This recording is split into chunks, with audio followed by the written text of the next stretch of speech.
복된 주일에 허락하신 하나님의 말씀 함께 보겠습니다. 골로새서 3장 16절 말씀입니다. 그러므로 말씀이 너희 속에 풍성히 거하여 모든 지혜로 피차 가르치며 권면하고 시와 찬송과 신령한 노래를 부르며 감사하는 마음으로 하나님을 찬양하고. 아멘. 저는 이 귀한 주일 예배 시간에 주신 말씀을 힘입어서 말씀을 가르치라 라는 제목으로 말씀을 증거하고자 합니다. 오늘은 질문 하나로 하나님의 말씀을 열고자 하는데요. 여러분들은 하나님의 말씀을 가르치라 라는 말을 들으면 머릿속에 어떤 생각이 떠오르십니까? 한번 지금 생각해 보시겠어요? 말씀을 가르치라, 이 말을 우리가 들었습니다. 어떤 생각이 떠오르시죠? 여러 생각이 떠오를 거예요. 그런데 일반적인 그리스도인들은 성경 말씀을 가르치라 라는 말을 들으면 그것을 나와는 별로 상관없는 말씀으로 봤습니다. 왜 그런 줄 아세요? 하나님의 말씀은 교육자가 가르쳐야지. 일개 평신도인 내가 어떻게 하나님의 말씀을 가르쳐?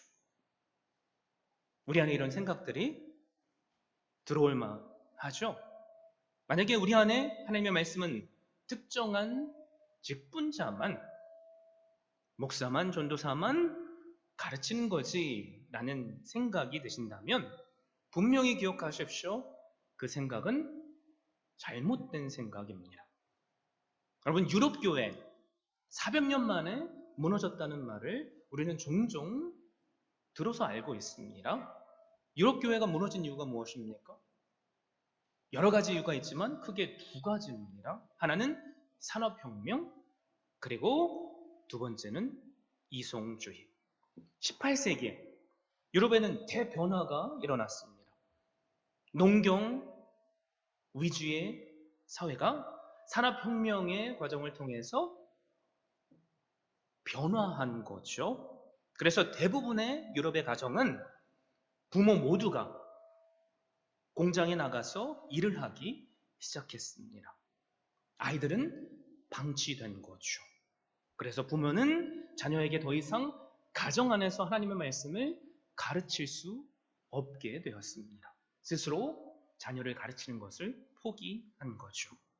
엎친 데 덮친 격으로. 거기에 이성주의가 유럽 전역을 뒤엎습니다. 이성주의가 뭐죠? 진정한 인식은 경험이 아닌 이성의 활동에 의해서 얻어진다는 세상 사상입니다. 보고 내가 확인하고 경험한 것들만 믿겠다라는 거죠. 그러자 어떤 결과가 나타납니까? 부모가 더 이상 자녀에게 말씀을 가르치지 않습니다. 세상 학교에서는 이성주의를 가르칩니다. 세상을 통해 이성주의의 가르침을 받은 아이들은 더 이상 하나님의 말씀을 하나님의 말씀으로 받지 않습니다. 아니, 어떻게 창조론이 말이 돼? 진화론이 맞지. 과학으로 증명할 수 없는 것을 우리가 어떻게 믿어? 야, 진짜 과거의 사람들은 멍청했구나. 여러분, 그래서 유럽의 교회는 다음 세대들을 잃어버립니다. 그 결과 교회가 무너져 내렸습니다. 여러분, 그때 그 시대에 그렇다면 교회는 뭐 하고 있었을까? 궁금하시죠? 교회가 놀고 있던 게 아니에요. 교회는 나름대로 최선을 다했습니다. 부모로부터 방치된 아이들을 위해서 여러분, 산업혁명 그 시점에서부터 사실 교회 학교가 시작된 거예요. 아이들의 교육을 교회라도 책임지기 위해서. 그런데 상상해 보십시오. 아이들이 일주일에 한 번 주일날 교회 나와서 1시간 말씀을 듣습니다. 그리고 24/7 대부분의 시간을 학교에서 세상 교육을 받는 거죠. 창조론과 뭐예요? 진화론이 지금 내 안에서 싸우는 거죠. 여러분이 아이들 같으면 어디를 따라가시겠어요? 내가 시간을 많이 보낸 진화론, majority, 대부분의 사람들이 주장하는 진화론으로 따라가지 않겠습니까?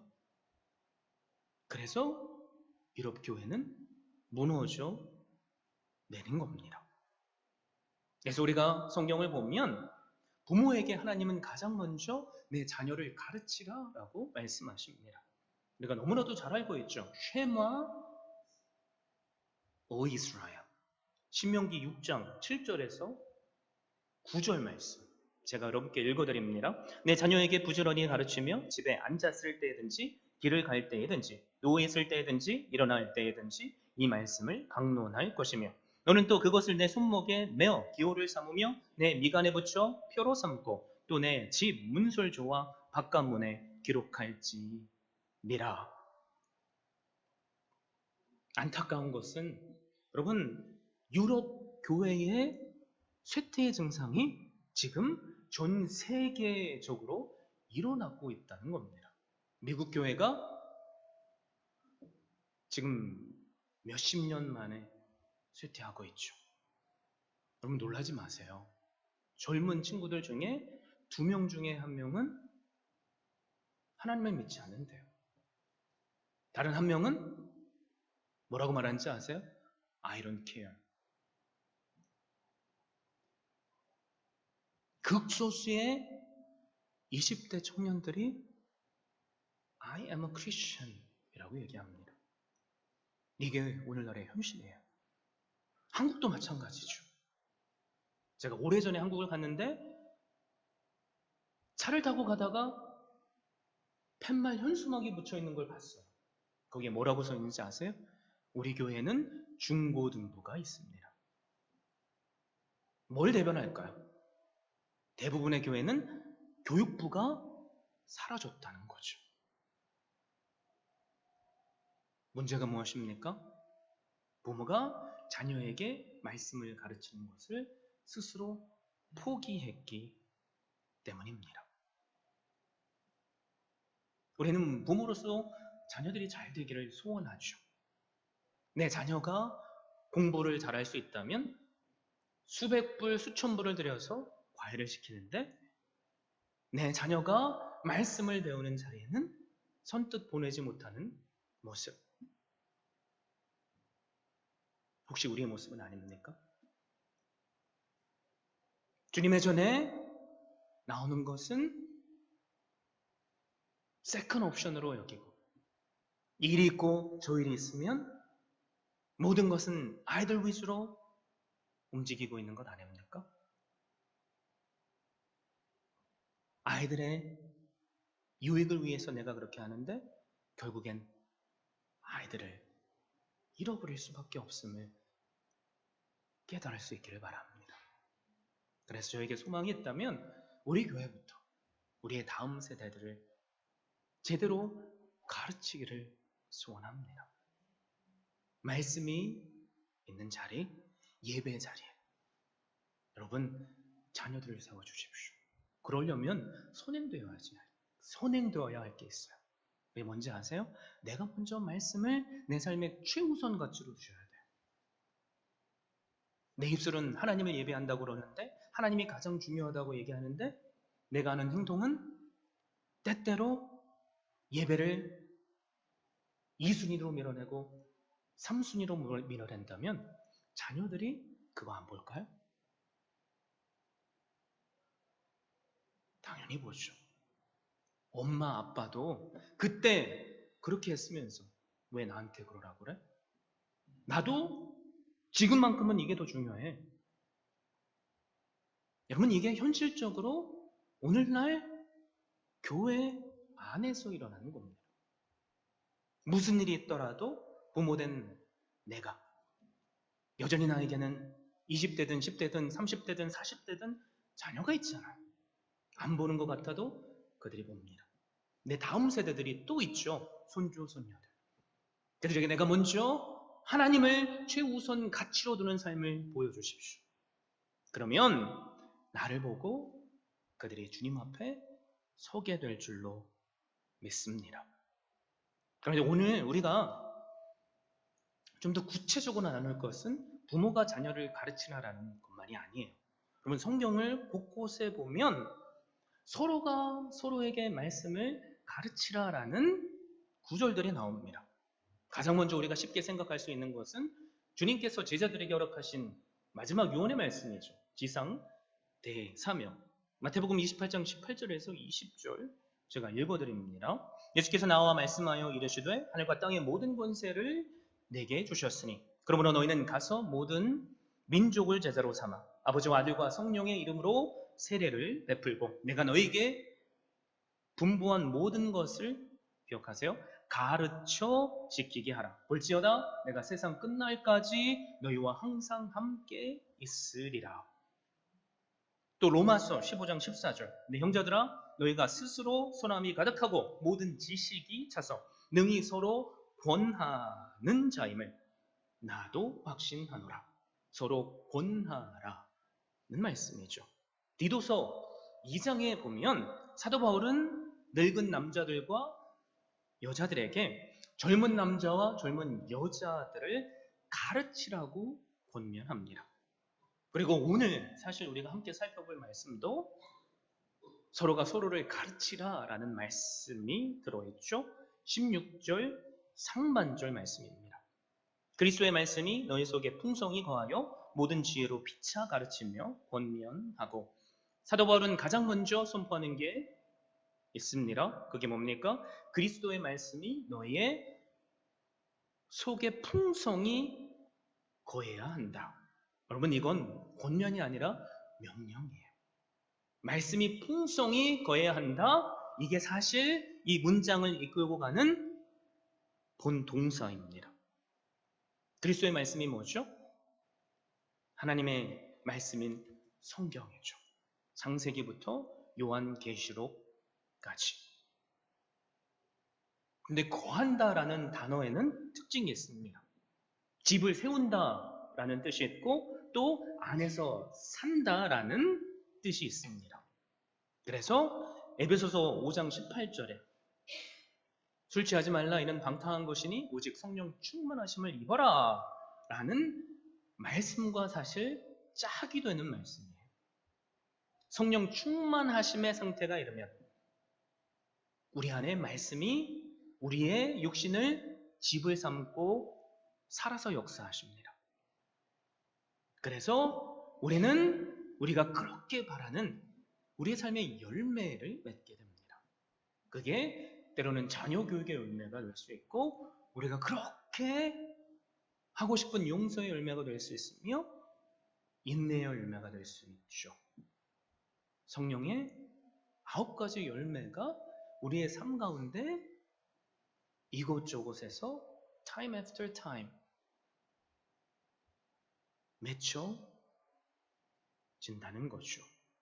그러므로 우리가 지난 2주간 하나님의 말씀에 대해서 상고했어요. 가장 중요한 게 뭡니까? 하나님의 말씀이 우리 안에 풍성히 거해야지만 우리는 그 말씀을 날마다 곱씹고 우리 안에 소화를 시켜서 이제는 더 이상 내가 사는 것이 아니라 내 안에 예수 그리스도가 살게 되는 능력을 덧입는다라는 말씀을 들었습니다. 그리고 우리 안에 스스로 살아서 역사하시는 말씀이 이제는 우리를 이끌기에 마지못해서 목사가 하라니까 옆에 있는 사람들이 하고 있으니까 나는 하기 싫은데 이게 아니라 내 안에 기쁨이 절로 흘러나와서 이것도 하고 저것도 하게 됩니다. 그게 비결이라는 거예요. 됐죠? 우리가 음식을 먹어도 그 음식이 내 안에서 어떻게 소화되는지 우리는 사실 배워서 알 뿐이지 알지 못해요. 그런데 음식을 안 먹으면 알잖아요. 나 이제 죽겠구나. 그 음식이 내 안에서 어떻게 되는지 모르지만 화학적용을 어떻게 일어나는지 모르지만 소화가 돼서 우리를 건강한 사람으로 만들어준다는 거죠. 그게 풍성히 거하시는 하나님의 말씀의 능력입니다. 그러면 그 풍성히 거하시는 말씀 때문에 우리는 서로를 가르칠 수 있습니다. 여기서 말하는 가르침은 지식적인 부분을 강조하는 거예요. 하나님의 말씀을 연구하고 우리가 축적하는 뭐예요? 지식이죠. 하나님을 아는 지식에까지 자라나는 것.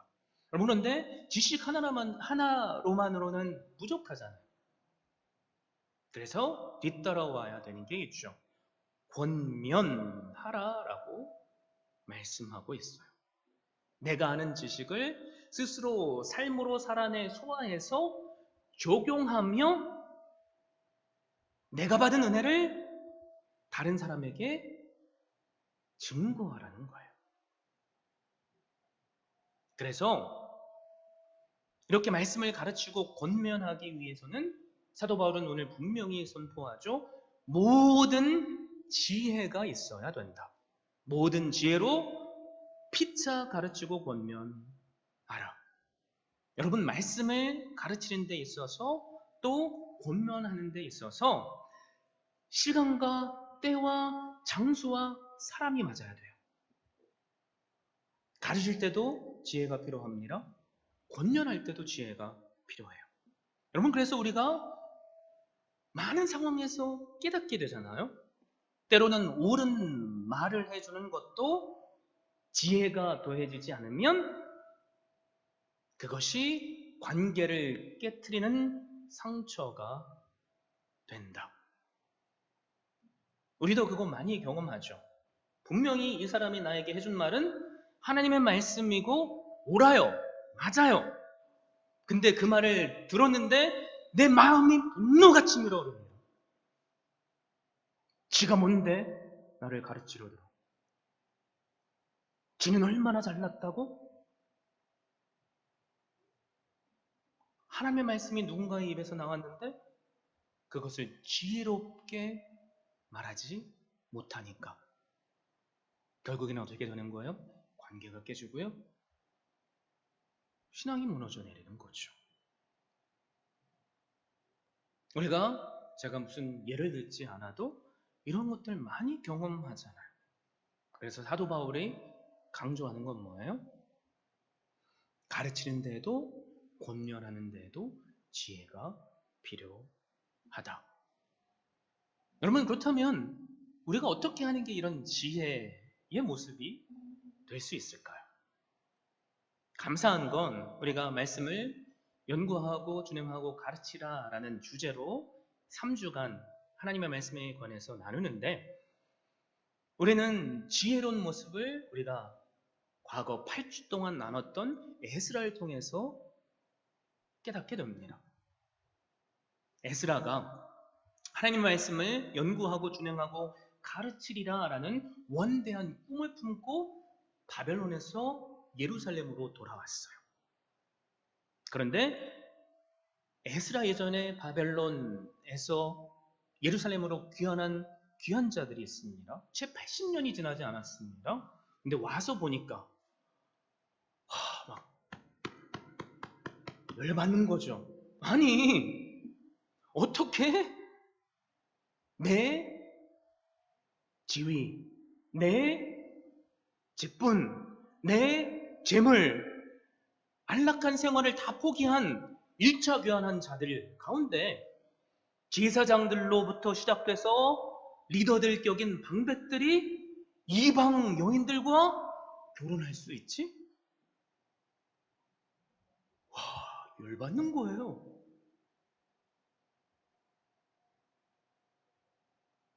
에스라는 누구보다 하나님의 말씀을 잘 알고 있습니다.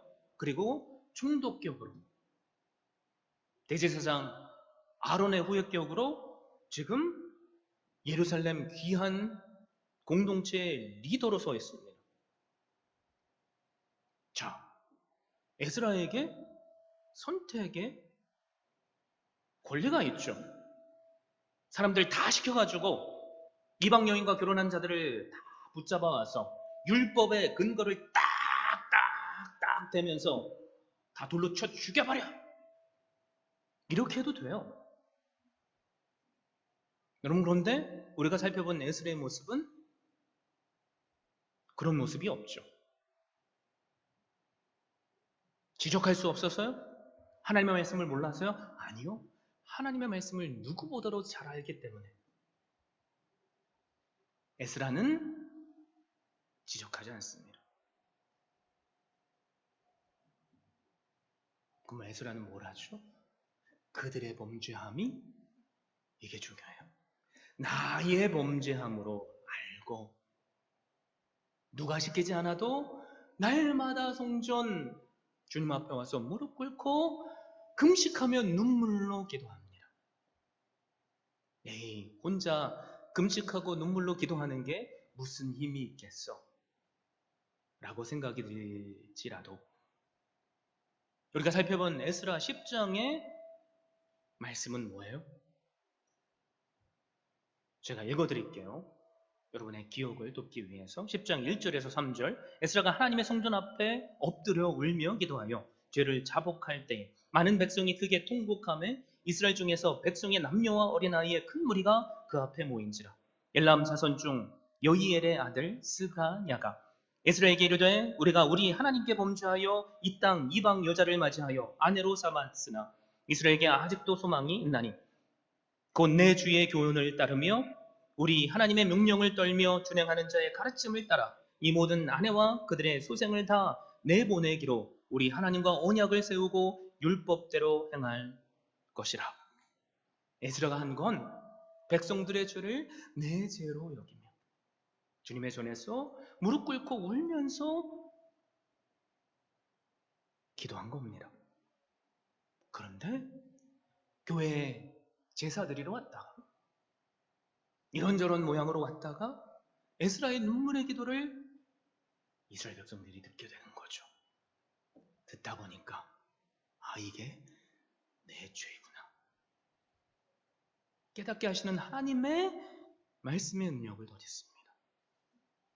그리고 일반 성도들 가운데 스가냐라는 한 사람을 통해서 놀라운 회개의 일을 시작하게 하십니다. 그리고 우리가 살펴봤죠. 이게 쉬운 일이 아니에요. 그러나 하나님은 이스라엘 공동체를 한 사람의 눈물의 기도와 또 다른 한 사람의 회개의 결단을 통해서 정결케 해주셨습니다. 여러분, 이게 지혜로 서로 가르치며 권면하는 겁니다. 여러분, 지적한다고 해서 해결되는 건 하나도 없어요. 아이들 키우면서도 마찬가지잖아요. 아이들한테 지적질하면 속으로 뭐라고 생각하는지 아세요? 아이고 꼰대, 잔소리. 뒤에서 우리 다니가 웃네요. 그러나 아이들을 변화하게 하는 유일한 내가 할 수 있는 길이 있다면 내가 먼저 말씀을 사는 거예요. 그러면 아이들은 안 보는 것 같아도 봅니다. 그리고 따릅니다. 어떻게 해요? 스스로 자원하며. 내 아빠가 목사라는 것을 자랑스러워하고 누군가는 할로윈을 열심히 즐기는데 나는 이런저런 이유로 할로윈이 아니라 하나님의 전에서 축제를 한다고 얘기를 합니다. 제가 이렇게 쭉 지나가다가 예인이하고 다인이가 하는 얘기를 엿들었어요. 우리 아이들의 입술에서 그런 이야기가 나온다니까요. 저는 단 한 번도 할로윈 때 어디 가지 마 이거 하는 거 아니야? 라고 말한 적이 없어요. 우리가 할로윈 대신에 왜 다른 것을 하는지에 대한 이유를 설명해 줬을 뿐입니다.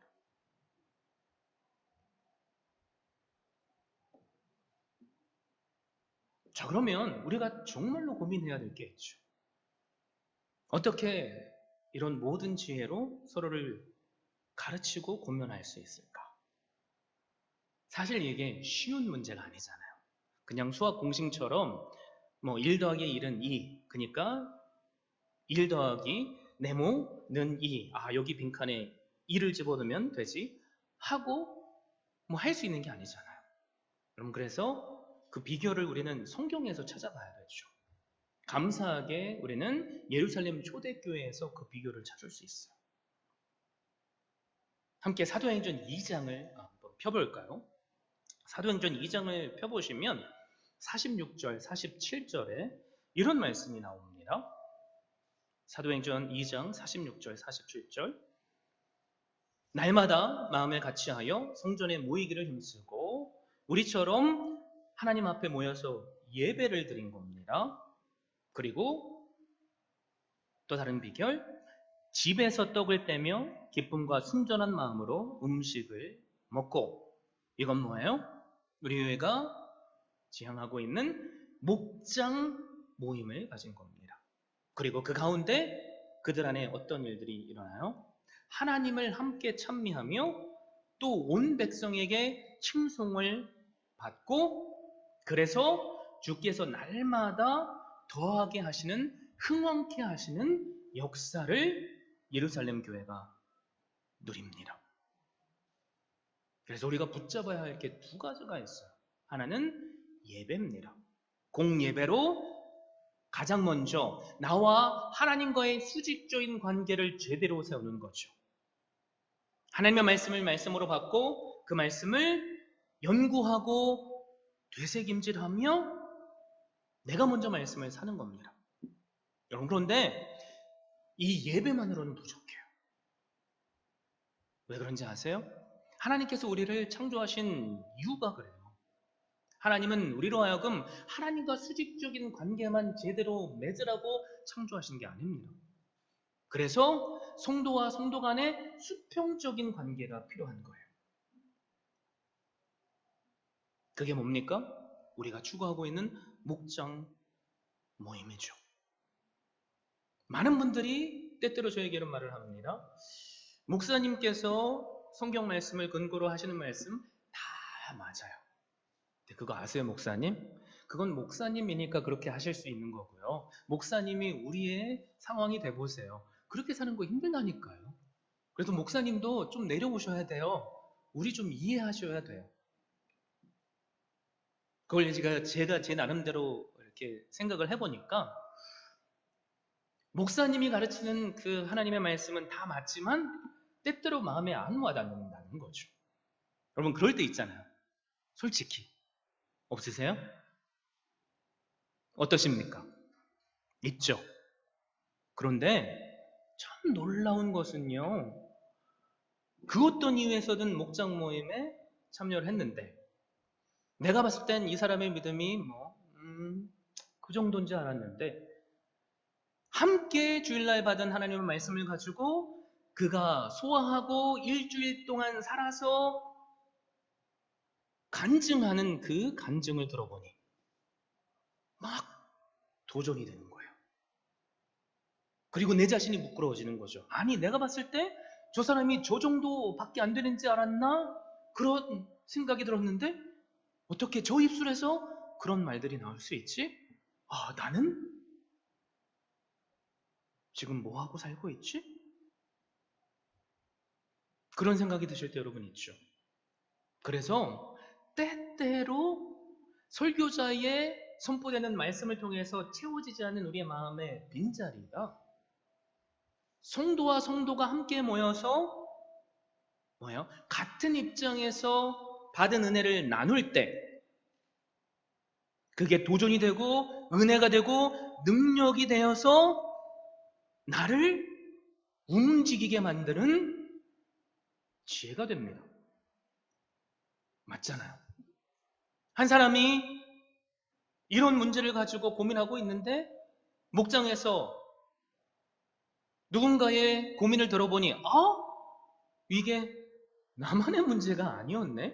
저 사람도 똑같은 문제로 고민하네? 그런데 야, 어떻게 그 고민을 이겨냈는지 또 결단했는지 그 사람의 간증을 들어보니 나도 그렇게 해야겠다는 마음이 드네? 그러면서 성령 하나님께서 그 공동체에 놀랍게 역사하시며 같은 고민을 가지고 있는 사람들에게 같은 결단을 하게 하시고 같이 하나님의 말씀을 지켜보니 야, 서로에게 기쁨으로 간증할 수밖에 없는 체험거리를 주시는구나. 여러분, 이게 어디에서 일어날 수 있다고요? 수평적인 성도의 교제 가운데 일어날 수 있습니다. 여러분, 그런데 목장 모임을 깨트리는 가장 큰 걸림돌이 뭔지 아십니까? 손줄로 생각하는 분들 때문에 그래요. 누군가가 무슨 고민을 말하면 에이, 나도 소시 쪽에 그렇게 살아봤는데 그때는 이렇게 하면 돼요. 그렇게 한번 해보세요. 안 해봤죠? 안 해봤으면 말을 하지 마라. 하고 나서 얘기하라고. 그러면 누가 목장 모임에 오고 싶겠습니까? 여러분, 제자 훈련도 마찬가지예요. 참 감사한 건 우리 교회에 제자 훈련 받으신 분들이 많습니다. 대부분 처음에는 이런 말을 해요. 목사님, 한 1시간이면 충분하죠? 남자끼리 이렇게 둘이 모여서 하는데 에이, 30분이면 되겠죠? 그런데 야, 놀라운 일이 벌어집니다. 제자훈련 그 시간에 저의 자세는 온전히 그 시간이 1시간이든 2시간이든 3시간이든 4시간이든 함께하는 분께 다 드려요. 제가 빨리 끝냅시다 라고 말한 적이 없습니다. 놀라운 것은 1시간이 2시간이 되고 2시간이 3시간이 될 때가 있어요. 여러분, 이해가 되세요?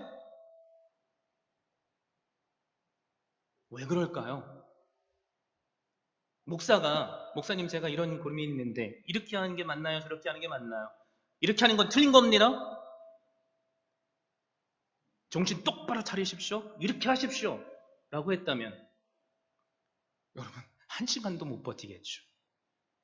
감사한 건 하나님께서는 저에게 어떤 마음을 주셨냐면 듣는 마음을 주셨습니다. 그냥 다 들어드리는 거죠. 함께 아파하고 함께 울며 그리고 하나님의 말씀을 함께 상고합니다. 그러면 어떤 일이 일어나는지 아세요? 야, 서로가 교제하고 하나님의 말씀을 함께 상고하는 가운데 이미 성령 하나님께서 목사보다 먼저 역사하셔서 성도님들께 답을 주세요. 목사님과 대화하는 중에 와, 깨달았어요. 제가 이렇게 살게요. 근데 감사한 건 제가 꼭 하고 싶었던 말이 그거예요. 그리고 기쁨으로 집으로 돌아가십니다. 일주일 동안 기쁨으로 살고 또 제자훈련의 시간을 소망하며 그 제자훈련 시간에 오세요. 그럼 제가 거짓말하는 게 아니죠? 제자훈련 받으신 분들.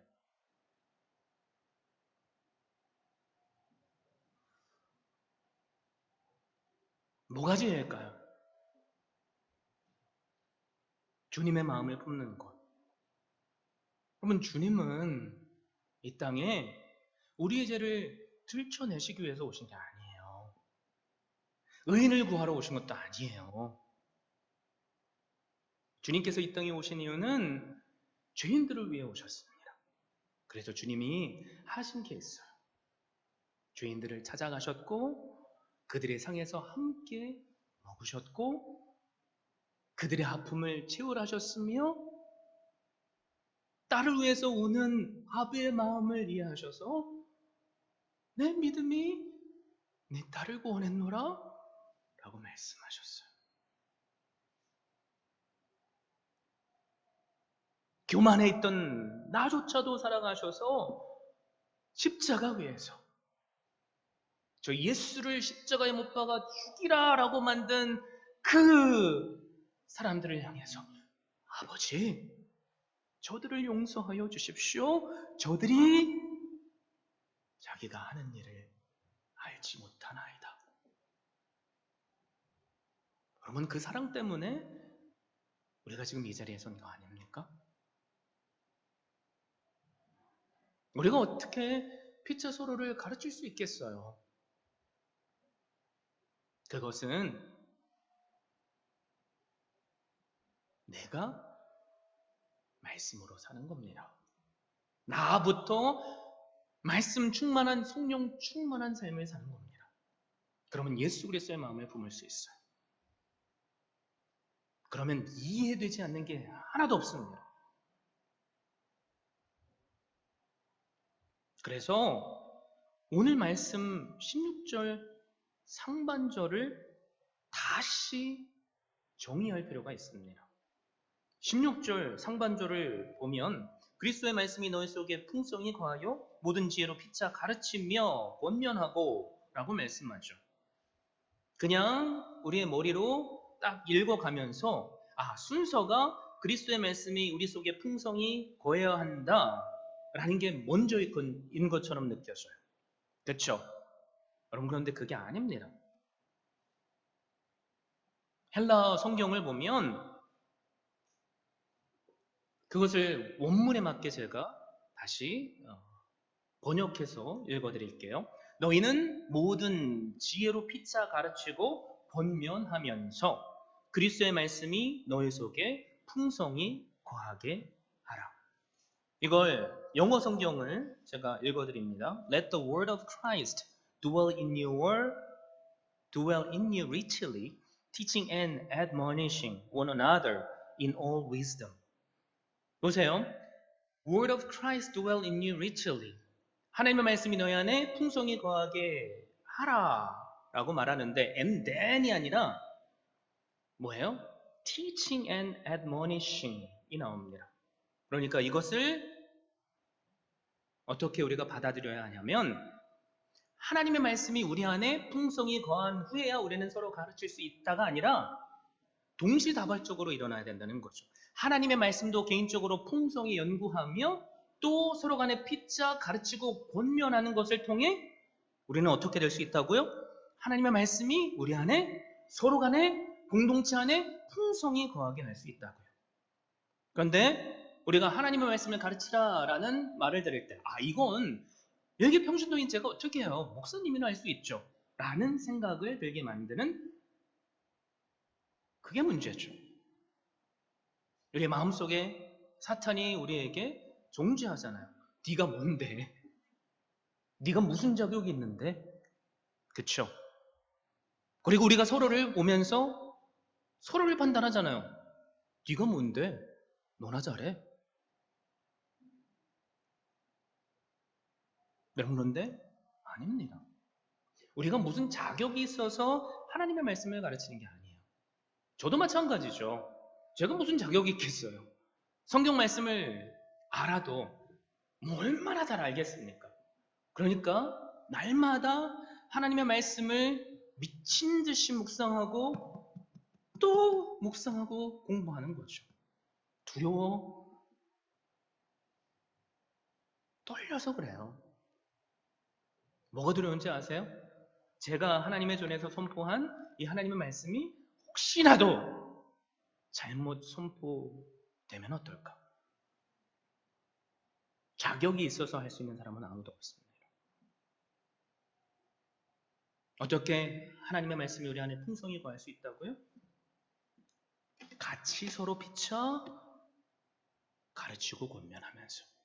그 일이 어디에서 일어납니까? 제자훈련을 통해서 또 목장 모임을 통해서. 그래서 목장 모임을 통해 우리가 은혜 받는 순간은 사실 다른 게 아니에요. 내가 받은 은혜로 이런 어려움이 있는데 이렇게 살았더니 하나님께서 나에게 이런 은혜를 주시더라. 그러면 비슷한 상황에 있는 사람이 그 말을 듣고 성도의 간증이 도전이 되고 결단이 됩니다. 그러니까 어떻게 해요? 피차 간증하는 자나 받는 자나 서로가 서로에게 스승이 되고 제자가 되는 거죠. 초대교회도 마찬가지예요. 사도들 이외에 여러분 수천 명이 공예배로 모였어요.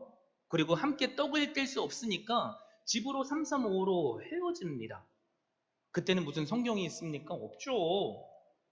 하나님의 말씀을 신학교 저처럼 6년, 7년 다녀서 그런 사람들이 어디 있어요? 서로 피차 모르는 거죠. 그런데 함께 모여서 떡을 떼고 내가 배운 말씀을 순종하고 살아보니 나에게 이런 은혜를 주시더라. 내 어려운 상황을 하나님은 이렇게 이기게 하시더라. 그렇게 나누다 보니까 그게 은혜가 되는 거예요.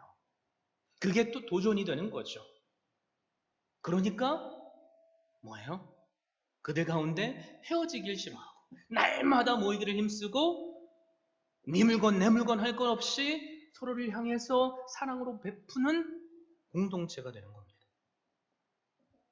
그런데 그 안에 잘난 미꾸라지 하나가 딱 들어오면 어떻게 되는지 아세요? 공동체가 깨져요. 우리 교회 목장이 추구하는 것이 바로 이런 모습입니다. 누가 누구를 가르치는 것이 아니라 받은 하나님의 말씀을 살고 산 그대로 나에게 주시는 은혜를 나누는 것. 여러분, 그러면 스스로 살아서 역사하셔서 나에게 응답하신 말씀이 공동체 안에서 살아서 역사하세요. 그런 가르치고 피차 배우는 교회 공동체가 우리 모두가 될 수 있기를 바랍니다.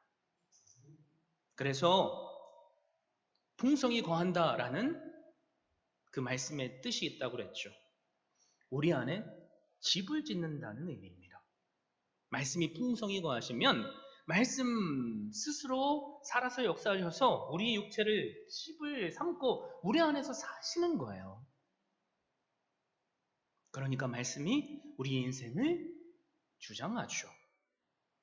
그리고 말씀대로 우리가 순종할 때 그 말씀의 풍성한 열매의 은혜를 누리는 겁니다. 사랑하는 성도 여러분, 혹시 신앙생활 하는데 혼자 외딴 섬처럼 주일 예배만 왔다가 가시는 분 계십니까? 여러분, 그렇게 신앙생활 하다 보시면 하나님의 나를 향한 놀라운 은혜를 우리가 다 누리지 못해요. 풍성히 누리지 못합니다. 함께 말씀을 배우고 가르칠 수 있는 제자훈련의 자리에 나오십시오. 목장 모임에 나오십시오.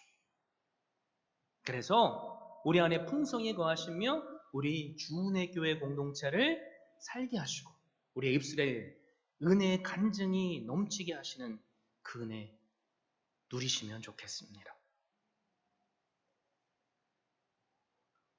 내 안에 하나님의 말씀이 풍성히 거하면 좋겠는데 나는 왜 그 말씀이 풍성히 안 거할까?